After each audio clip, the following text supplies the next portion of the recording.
Welcome, everybody. It's time once again for the next chapter with Charlie Hedges as he explores turning the page on his life and yours. Hey, Charlie.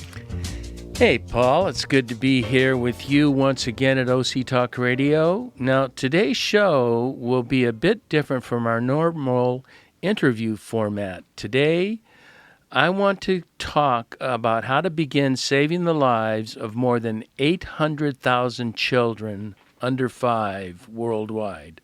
Although my focus will be on the country of Uganda, which I have worked with for the last 3 years, it will impact the entire world. Now, what got me thinking on this, I've been working on this program that's called WASH, and I'll talk more about it later. But last night, I was watching a documentary on Netflix that's titled Decoding Bill's Brain, which is all about Bill Gates, and it was really well done.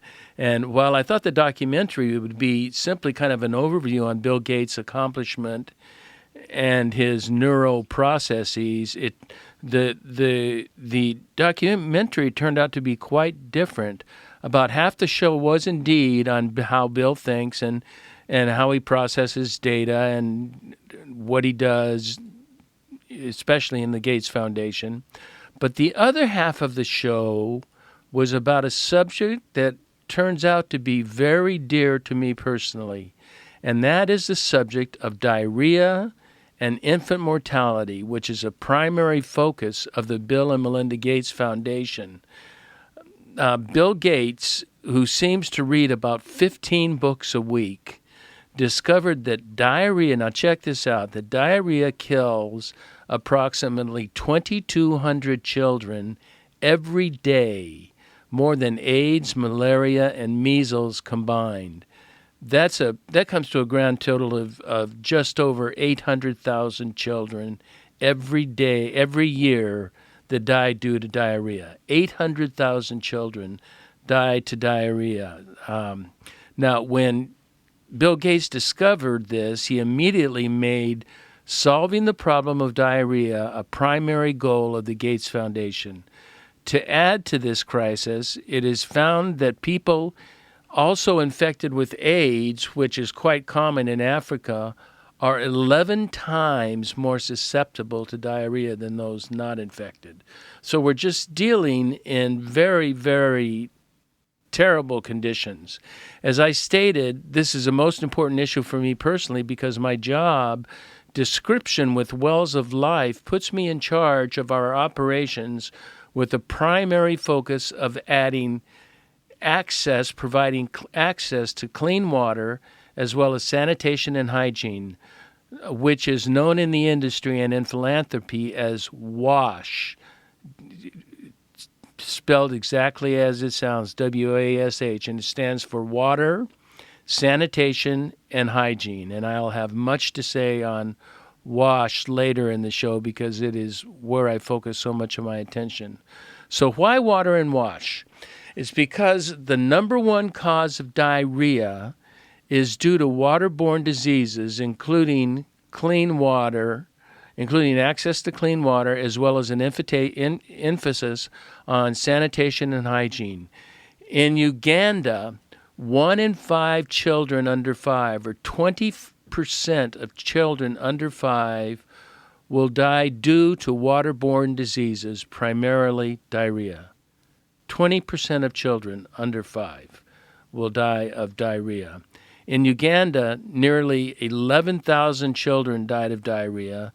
That was in 2011. Now, the number is substantially higher today because of the massive population increase in Uganda. Today, the population of Uganda is approximately 44 million. And check this out, 50% of the people are under the age of 15. It is growing. Uganda has been ranked as the world's fastest growing population with an average of 3.3% growth annually. That by 2025, I think I read they'll have 58 million people in this country. I don't know. It's probably the size of Arizona, maybe larger. I could be really off on that. I'm just guessing, thinking maps right now. But obviously, such a rapid population growth radically impacts the number of infants, therefore impacting the number of children that are susceptible to diseases caused by unclean water and improper sanitation and hygiene. Now, before I begin the goal of Wells of Life to bring WASH, water, sanitation, and hygiene, to Uganda, let's all make sure we understand what diarrhea is and how it is contracted. Thanks to easily obtained medication and mostly sanitary conditions, countries like the United States don't even consider the disease of diarrhea as serious, let alone fatal. We all have our problem with diarrhea. We take what pill do we take, Paul? For diarrhea? Yeah. I don't know. Oh, well, there is a pill, that we can take that fix it all up. But diarrhea fundamentally is simply loose and watery bowel movements that lead to often fatal dehydration when the causes are not dealt with. When you just have a continual diarrhea, you end up with dehydration and die of dehydration. That leads us to discuss our Wells of Life WASH program. In late 2018, we began a pilot for our WASH program, and then in 2019, we have 22 programs in progress, 2 schools and 20 communities ranging from 500 people to 1,000 people. What I would like to do is explain to you why we are doing WASH and what WASH is, because I think it will be quite fascinating. We are working, first of all, the Gates Foundation, which I am just enamored with, that they are doing such great work, works in high population areas, and they have discovered ways, believe it or not, that they can take shit and turn it into water. And they use it by solar panels and by when they burn the fecal matter, it turns into steam, which continues the process. So there's no costs involved in power. It is all environmental friendly in the power, and it will actually turn fecal matter into drinking water. And there was pictures of Bill Gates drinking the water right as it came out of this. He has also developed what he wants to do. He realizes that not every community is a large city, so he wants to do it for local communities. And he has built a toilet that does exactly the same thing.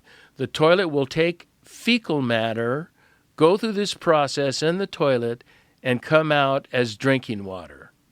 And they will just, continue to use the process. The problem is, however, the prototype is $50,000. So he wants to get the cost down to $500, which will be affordable in several communities. But in the communities, I think, that are most susceptible to diarrhea and these waterborne diseases, there is no way in the world they can afford $500 they can't afford $50 for a toilet when you consider they're all working under the poverty level, which is less than $2 a day is their annual, that's their daily income. And that is why we have the WASH program. And the WASH program is a culture change program that will that can eliminate diarrhea if the community can participate and can enact the programs that we want to put in place. And I would like to describe the programs because I think they're quite fascinating, and it is highly impactful. Now, this will probably not be as long a podcast as normal, but I think it's it's extremely important. Now, let's talk about the WASH program in general. The program consists of getting access to clean water. It is about learning proper sanitation and proper hygiene. And there is a major problem with this, and that is we're not talking about just getting people to change some of their ways. We're talking about total culture change, such as when we deal with sanitation, we're dealing with open defecation. People have been defecating in the woods their entire life.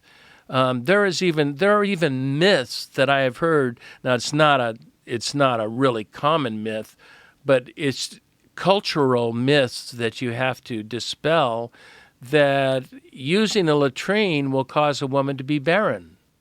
Now, we know that's not true, but that's a cultural myth that we have to dispel. And so we're working on that. We're working on several culture changes, and we have all sorts of methodologies that teach people culture change. For instance, we will take a bottle of water and ask people who wants to take a drink of this bottle of water, and they all say, of course. Then we put a bit of fecal matter in the water, shake the bottle up, and ask them if they want to drink this, quoting, shitty water. And no one will drink that water. And yet, that is the water they are drinking on a daily basis. That is what is in the water. And that's when we show them those kinds of exercises, they begin to understand the importance of sanitation and clean hygiene, and good hygiene and clean water.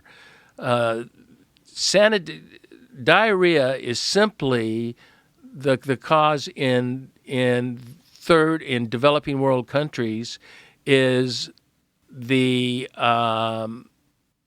transference of fecal matter into the food source, and that comes mainly by washing hands and keeping clean. And I'll get into that. I'll get into that process later. Now, one thing we have to have an incentive to get people to even want to do this. Why should I do this? They don't really believe the results. But they all want access to clean water because, as I will again explain later, they travel great distances to access water that is so dirty, friends. I'm telling you, it is so dirty you wouldn't put your hands in it. I mean, it is. It's. I wish this was filmed or video so I could show you the water. You would not believe it. You would not believe.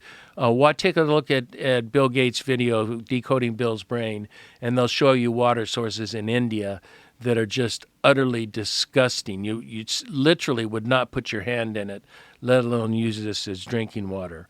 And so what we do is that we say after a community or a school has been certified in WASH, and they've been certified in their sanitation processes and their hygienic processes and their ability to keep a clean water source, we then will drill a borehole, which is a well, and they have a well right in their community, that is what they are all looking for, and you just can't believe the excitement. If you had an opportunity to go to Uganda and see the excitement of the people for getting a well or a borehole, it is just unbelievable. When we take donors there, and our donors get plaques that say their name, and often they attribute they dedicate the well to a person, a loved one, someone that has been deceased, and they get to go see their well. The village will show up with 25 to 300 people just cheering and filled with excitement, singing songs, doing dances, because they have water. That is what we're all about. Now, the WASH program begins with what's called a water user committee, and it's 11 people, with more than half are women, because women are the ones that are getting the water, using the water, and we want the key players involved rather than just men involved. And it begins with a water user committee that has all sorts of 11 people with all sorts of positions that are in charge of the water, that are in charge of the water, the entire water WASH process. So let me begin. That's an overview of WASH. Let me begin with, I'm going to talk about water, I'm going to talk about sanitation, and I'm going to talk about hygiene. Before I go any further, I just want to see, Paul may have questions that you may have. Do you have any questions thus far, Paul? I'm just sitting here listening to this dumbfounded, and I got to be like most Americans listening today here. The idea that 800,000 children die, what we would think needlessly, because of diarrhea, as simple as that, which comes from something as simple as not washing your hands and not having access to clean water. I saw something somewhere, I don't know if this is true or not, more people have access to a cell phone in the world than they do to clean water. I believe that's true, because everybody in the village, when we go to villages, and I'm talking remote villages, they have cell phones, which are, please understand, they're flip phones. They are not smartphones. Right. They don't have the internet service for smartphones, nor the money to purchase a smartphone, but they can get a cell phone, and just about everyone has a cell phone. So I would not at all doubt that statistic, that more people have cell phones than they do have access to clean water or access to toilets or hand washing. Yeah. So let's go on to water. This is what Wells of Life started with. We began providing water because we saw the unclean water that these communities were drinking, and our executive director changed his direction from building schools to drilling water wells. And the lack of access to clean water is just it's the normal state. It is we deal with Wells of Life. We work with only the poorest of the poor, the bottom billion. And believe me, when you go out to a well, you understand it's the poorest of the poor, because you are on back roads, dirt roads that are just entirely bumpy, rocky, filled with rain ruts. It's way back in the middle of nowhere. And those are the people that we have a heart for. And they are drinking this filthy water that I told you we wouldn't put our hands in. And they often have to travel 2, 3, 4 miles to get this dirty water. And they fill them up with these 5-gallon containers that are called jerry cans, weighing 40 pounds, and they will carry them back to the community. And this is called fetching water. And the access is far from the communities. Now, unfortunately, the majority of the people that fetch water are girls, younger girls, and women, which has a result, obviously, on their health. I mean, many of these women are carrying 40-pound jerry cans on their head. You can imagine that can't be very good for your spine. But the girls, the problem is, and this is with young boys too. There's a lot of young boys, so it's not only girls, but there are more girls than boys that they miss school because they're out fetching water, and they may have to do 2 or 3 runs a day, and they're not in school, and so we don't have girls in school, and that's that's one of the primary advantages of when we do provide this clean water, and the water we provide that we drill is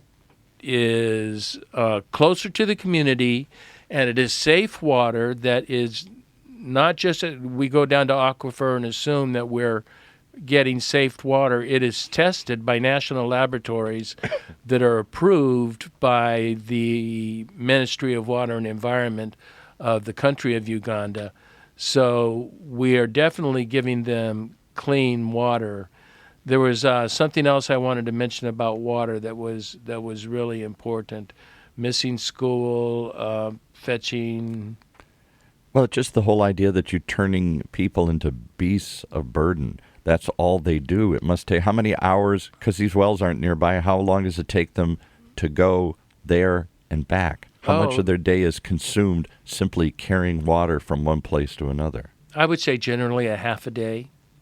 So they can't go to school. No, they miss school. Do anything, but they're just fetching water. Yeah. That is entirely true. You got it right on the money.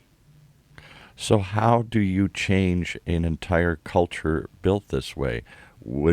Is it simply freeing them up by getting a well, or will they instantly start washing their hands and drinking? Well, see, cold? that's a great question, Paul. You know what we originally did until late last year, we just provided wells, and we thought we were doing the whole process. Give them a well, they'll figure the rest of it out here. But we found out sanitation and hygiene are so critical that by the time if they are not trained and they do not adopt the sanitation and hygiene processes, that by the time the clean water is used, it is already contaminated. For one thing, the jerry cans are not cleaned. You know, they're yellow cans, but there's black all over them, except for the communities that we have taught to clean the water cans.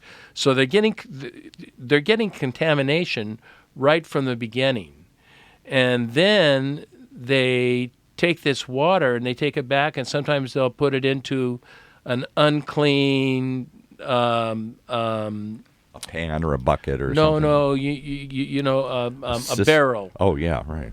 A cistern or something. Yeah, cut back, and that can be unclean. And then there is no washing of hands. There's no sanitation, and they are transferring from their hands. They're transferring after they've gone to the toilet in open defecation. They've contaminated the food that they're eating, and so they're once again susceptible to the diseases. Now I must admit that just providing water is not an ineffective method of. It's a start. Right. but it's a very effective method of providing clean water. It just doesn't take it all the way as far as we would like to take it, and that's why we've adopted this sanitation and hygiene. So how do you get them to change their habits? Well, that was what I said. We teach them, asking them to drink the fecal water. We have several different processes like that we use all along the way to show them and teach them how they need to do it. Now, let me go to the next one. I talked about water. I want to talk about sanitation. It is the common open defecation is the common practice. Now, the problem with open defecation is that the fecal matter will seep through the ground and end up settling in the aquifer. Exactly. That's what I was going to get at. If you just poop all over the place or pee all over the place, doesn't it sink down into the water table? Exactly. And so that is why we actually, in order to receive a certificate of a clean household, of a wash-ready household, you have to build a latrine. And we teach them to build the latrines. They build the latrines themselves. The latrines are required to have huts. They are required to have separate latrines for men and women, and visual blockage where people can't see you inside the latrines. And that, I thought that would be a major issue, that people would be reluctant to go through that much work. But that has turned easy. We have had tremendous success at people building latrines and building these separate areas, right? Separate areas, so we don't have contamination that is going down into the aquifer. So the obvious question is, why have they never done this before? Don't they see the connection? Don't they understand where the germs and everything come from? See, Paul, you know what you're thinking like? Thinking like an American. You're thinking like an American, yeah. And that's the one thing that I've learned from international travel, is that I have to quit thinking like an American. And I have to think like a culture, because this is what a culture... They've been doing this for... The reason they don't think about it, they've been doing it for hundreds of years. It is part of the culture. This is part of the way of life. This is the way we do things. And it is not the way we do things here in the United States, so it becomes incomprehensible that we would, spend our lives... I mean, we wouldn't even, we don't ever need to openly defecate unless Just think of this. I have a 5-year-old grandson now. Would I ever allow him just to go poop or pee in the backyard? I mean, it's laughable. I mean, it's the first thing you teach is a potty train them. Yeah. And you're constantly on them to, do it right, wipe yourselves, flush the toilet, all these things, and wash your hands. I mean, we're just always on our kids. That's just the way it is. But you're saying they don't think of any of that because they've never done that. No, but once we train them, and once it's called sensitization, once we sensitize them to the issue, then moving to mobilization, doing something is really, with latrines, it's really quick. They get that. They get the understanding, and they get the understanding that the fecal matter is contaminating the aquifers that they're drinking the water out of, so they're not getting as clean a water as they should be getting. And I'm finding that they're very responsive, that our people that we work with are very responsible. The people we serve are very responsible in building latrines, and so that has been... Now, what about their animals? They live intertwined with all their animals, too, the pigs and chickens and cows and whatever else they use to sustain themselves. Well, they are far enough away from the water source. They keep those away from the water source. The families are doing this right near their homes, and so it's too close to the aquifer that they're using. So this is further away from the. So once you have a latrine, now what about washing their hands? Do they have a sink? Do they have anything there? You're getting ahead of me just a bit here, because that's coming next in hygiene. But the key here with sanitation is keeping the water source clean and sanitary, and that you even said about wiping. They don't have toilet paper. There's no such thing as toilet paper.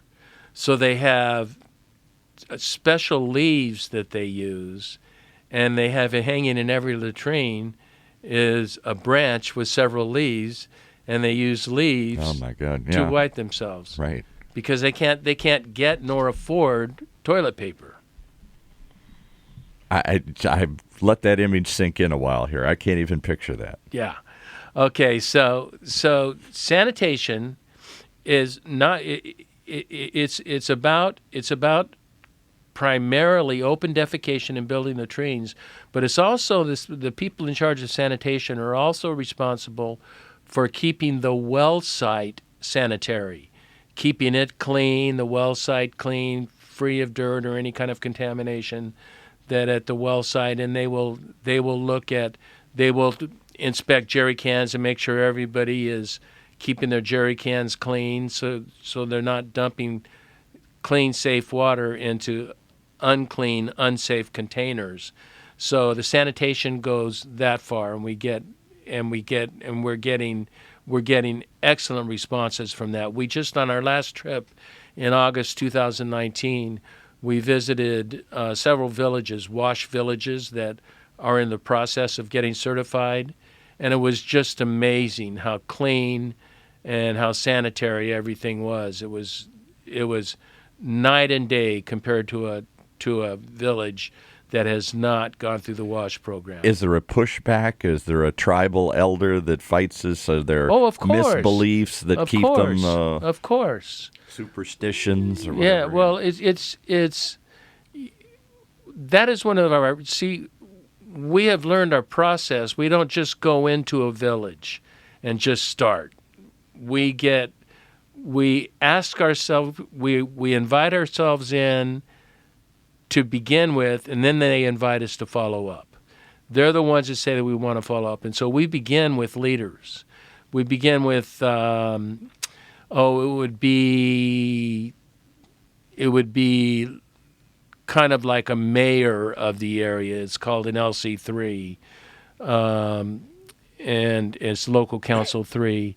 And we begin with them. We begin with the chief, and then we get with the most persuasive individuals in the community, because there are individuals in every community, in every society.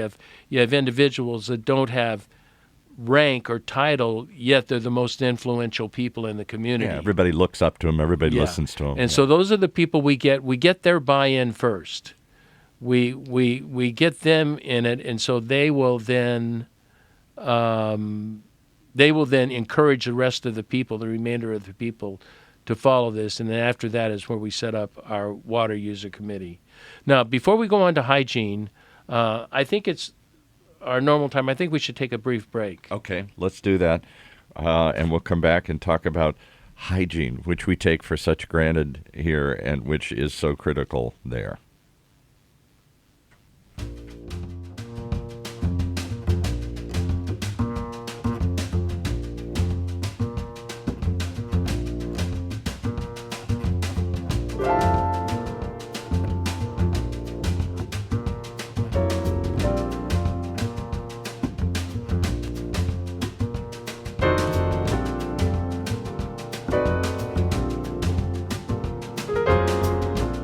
Careful your question.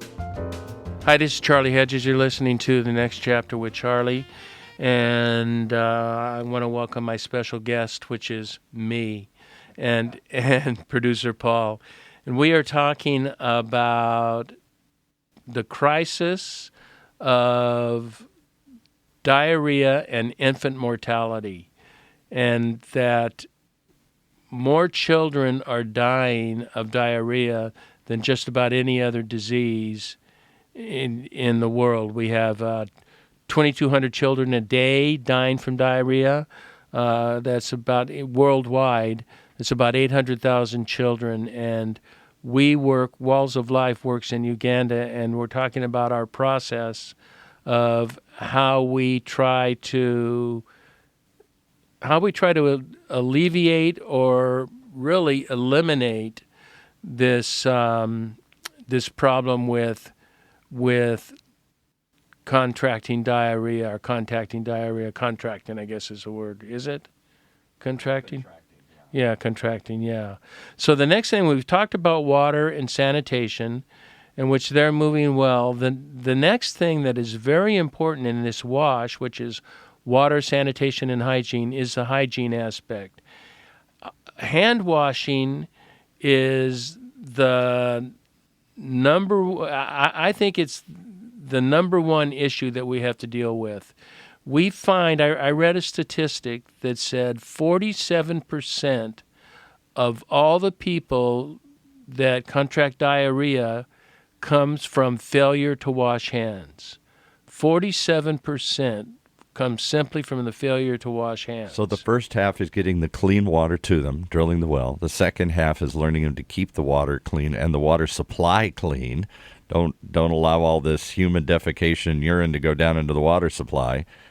And you think that's problem solved, but it's simply don't. It's not. Yeah. The problem is not solved. The problem lies in we build these stations outside of the latrines, hand washing stations, and it's a very simple station that's set up with wooden sticks, and it's really great. And we teach them how to wash hands, and they push this little lever down, and water will come out of a gallon container, and they wash their hands all the way up to their elbows, wash their hands really, really well, and they are then able to go eat, breastfeed, do any of the kinds of things with children that they need to be doing with children or with food sources, because if they don't do this, that fecal material that comes from even using a latrine, even if they use a latrine, that fecal material is still on their hands as they've wiped with leaves, and it's transferred to the food. And the mothers that are cooking, it can be transferred to all the food, or individuals that are eating and they're eating out of the same source will be in danger. Now, this is what has surprised me. I thought hand washing would be easy, and as I'm learning this and That's building, just a habit. You would think you just have to get people used to doing it. Yeah, well, get them used to doing it in the United States. Right. How many people actually wash their hands in toilets in the United States? Well, and I think it's really funny that I said, someone has said, well, it looks to me like the majority of people do it, and I don't find the majority. I would say 50%. I'm going to watch next time I'm in the bathroom here in the building and see how many people just quickly get up and go. There are a lot of people that do that. Surprise me. I think the real test would be if you could put a hidden camera and see how many people do it if there's nobody in the toilet. If there's somebody in the men's room, they're going to wash their hands. If there's nobody there, they're out. They're out of there. They don't need to do this. Well, in restaurants, having worked in restaurants, owned some restaurants, oh my goodness, we're always harping on that. Wash your hands. It's everywhere. Wash your hands. And not just the law, it's common sense. Yeah.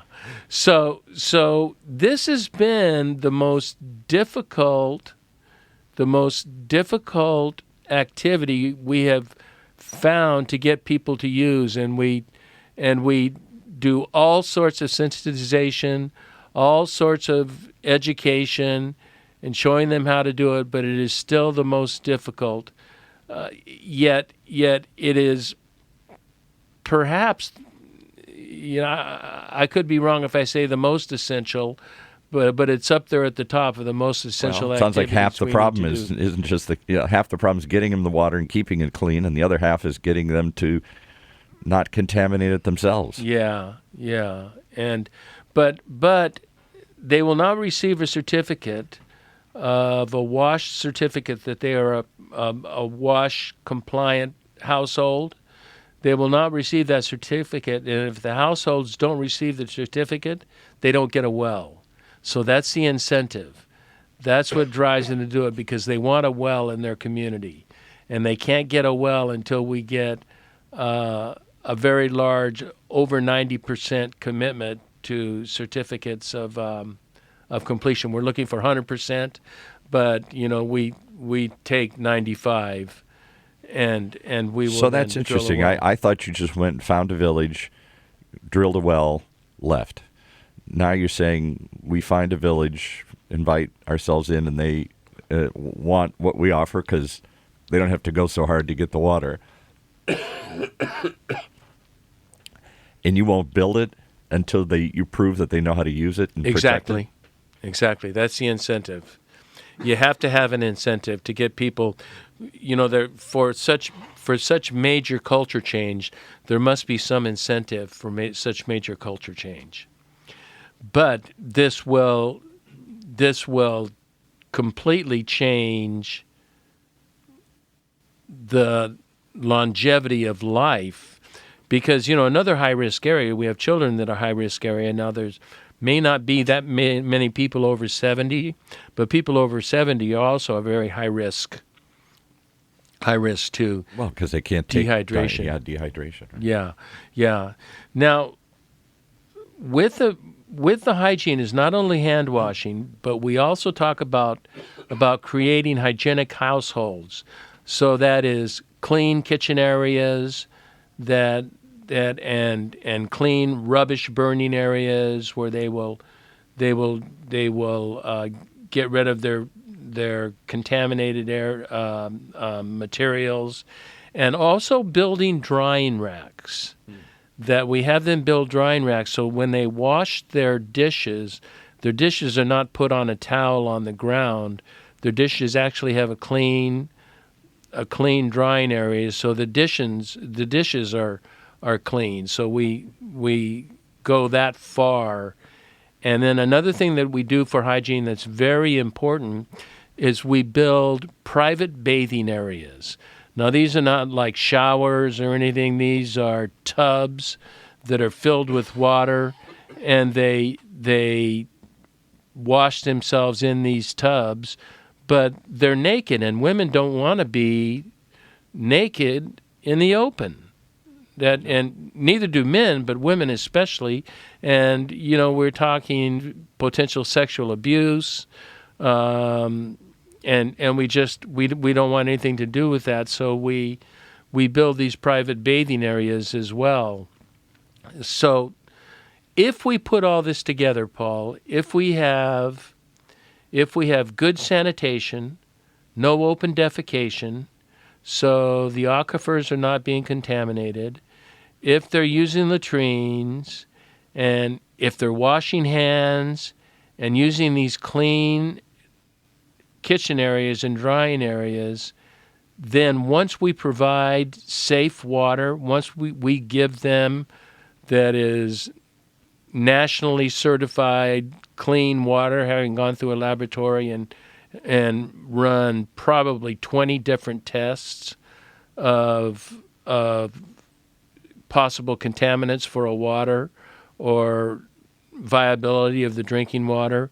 And once that is passed, then we know we're giving them clean water. We will remove the vast majority of infant mortality deaths. And that number of 20% will drop radically. And that's why we have Wells of Life has moved from a well drilling organization to an organization that is focused on WASH, that's focused on providing, we want to save lives. And so it's because of the cost involved, we will not be drilling as many wells as we once drilled, because it is a 6 to 9 month process to go through WASH. This is not a 3-week process. This is a 6 to 9 month process that involves continual monitoring afterward, that we continually go back, monitor, see how they're doing. But if you're talking about a culture change, even 6 to 9 months is relatively a short time. But you're talking about the way people have lived for hundreds of years. This is what we do in the very rural communities, and saving the lives of people that don't even know exist, the poorest of the poor, or it's called, in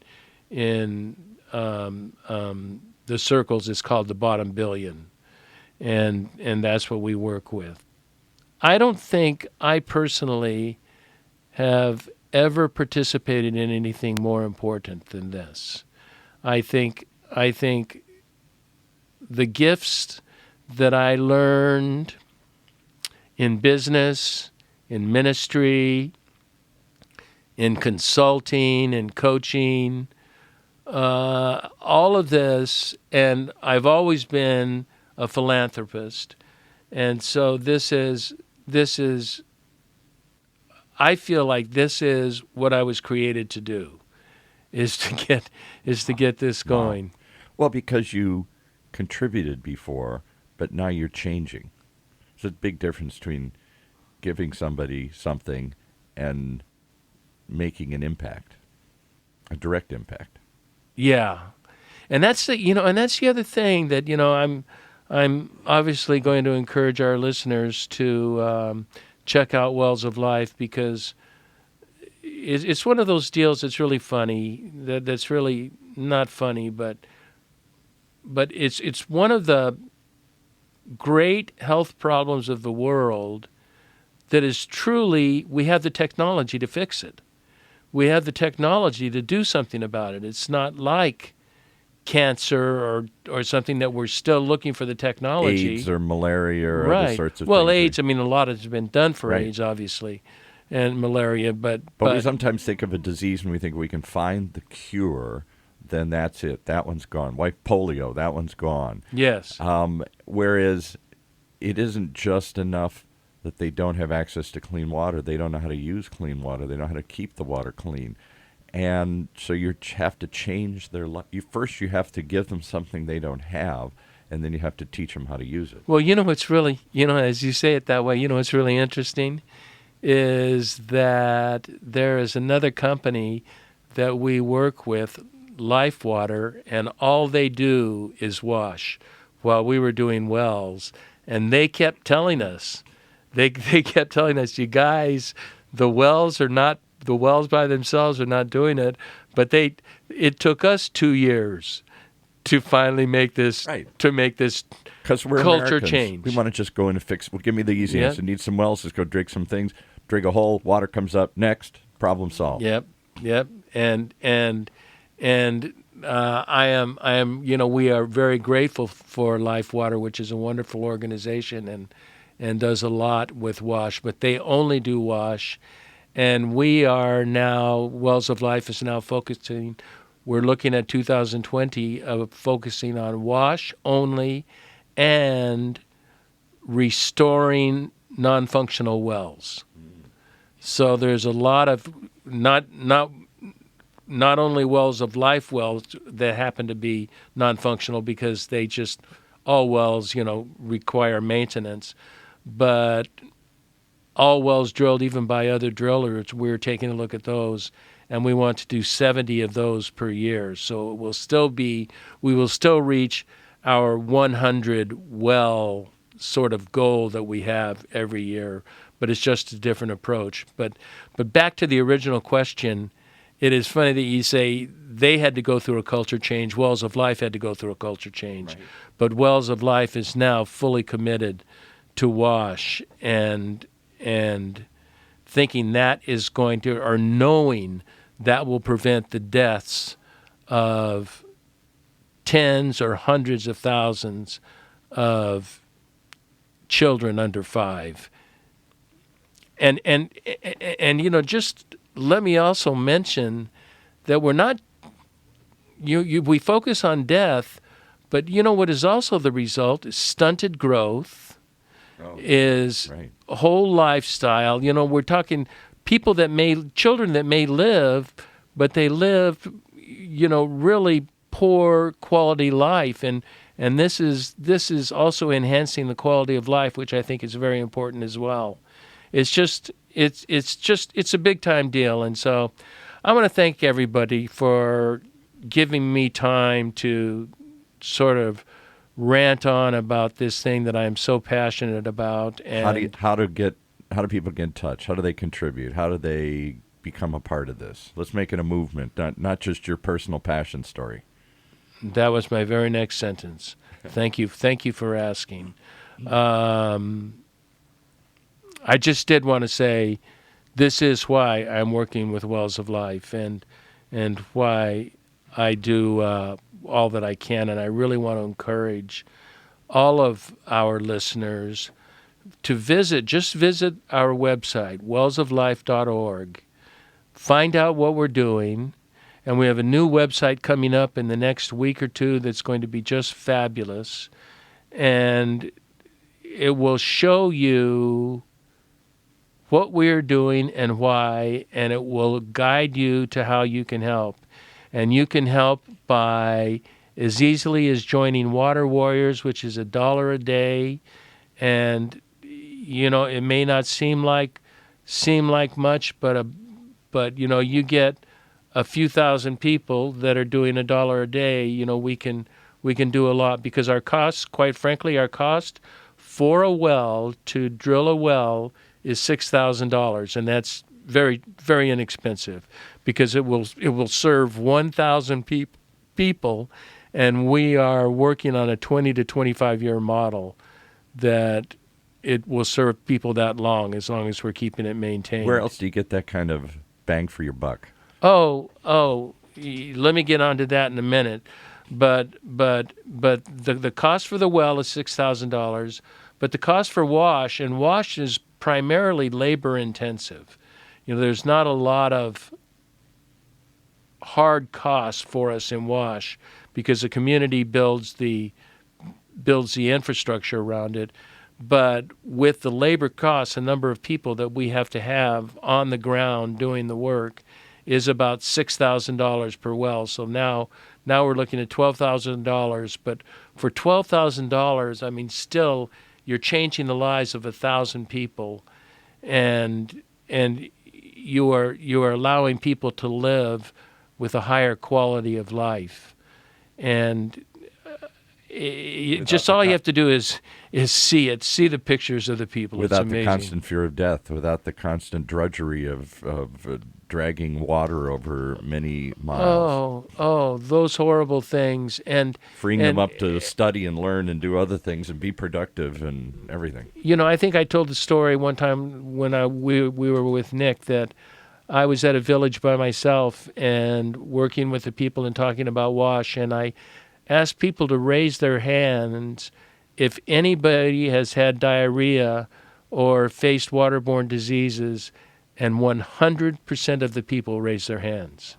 100% of the people have faced this issue, and then the noticeable results of after wash is fabulous. You have so many fewer people raising their hands that have problems with it. If they follow the wash protocol, we will eliminate by 70, 80, 90% of the problems that we have with infant mortality and with the quality of life of people. Doesn't require a scientific breakthrough, doesn't require billions of research. No. It's doable today. It's doable. That's the thing that's so frustrating. It's doable. The only issue is money. I mean, it really, and it's quite common in the United States that most of the money given in the United States is given to the United States, which I have no problem with whatsoever, but only 3.4% of the money donated in the United States is donated for international causes. And I think we could probably do a little better than that without suffering our need for our own people. Well, because we're not asking for a lot. Yeah. You're not asking for billions per village. You're asking for 6,000 to build a well and 6,000 to train them how to use it for life here. Yeah. For 1,000 people for 10, 20 years, that seems like a pittance. Yeah. A simple sum.